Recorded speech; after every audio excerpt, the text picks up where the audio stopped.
कहानी की शुरुआत में हम देखते हैं कि पूरी दुनिया बर्फ की चादर से ढकी हुई है। हर कोई भूख और प्यास से मर रहा है। लोग सोचते हैं कि यह सब सोलर एक्लिप्स की वजह से हुआ है। लोगों को लगता है कि सरकारें उन्हें भूल चुकी हैं और अब उन्हें खुद ही इस मुसीबत से निकलना पड़ेगा। तभी हम देखते हैं कि कोई हान फेंग करके पुकार रहा होता है। तभी हमारा मेन प्रोटोगनिस्ट घर से बाहर देखता है, जहां उसकी गर्लफ्रेंड उसे बुला रही होती है।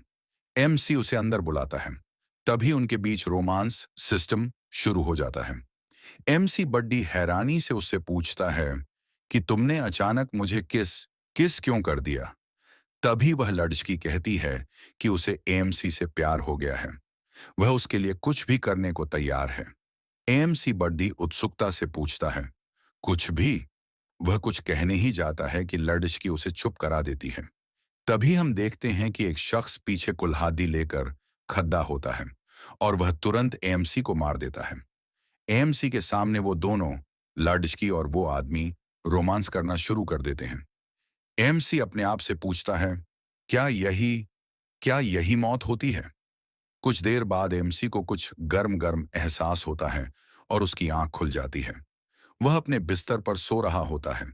उसे यह कोई सपना लग रहा होता है। वह अपना हाथ देखता है, जो किसी टमाटर जैसा लाल सूजा हुआ लग रहा होता है, लेकिन कुछ देर बाद वह हरे रंग का हो जाता है।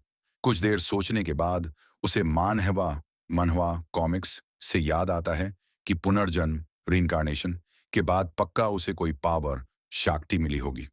पर उसकी यह कोशिश कुछ देर बाद नाकाम हो जाती है। तभी उसे बहुत भूख लगती है। वह हर जगह खाना ढूंढता है, लेकिन उसे सिर्फ बीन्स बीन्स मिलते हैं। जैसे ही वह उसे खाने जाता है, तुरंत उसका हाथ नॉर्मल हो जाता है और वो बीन्स पौधे में बदल जाते हैं। इसके बाद क्या हुआ, यह जानने के लिए हमें फॉलो करें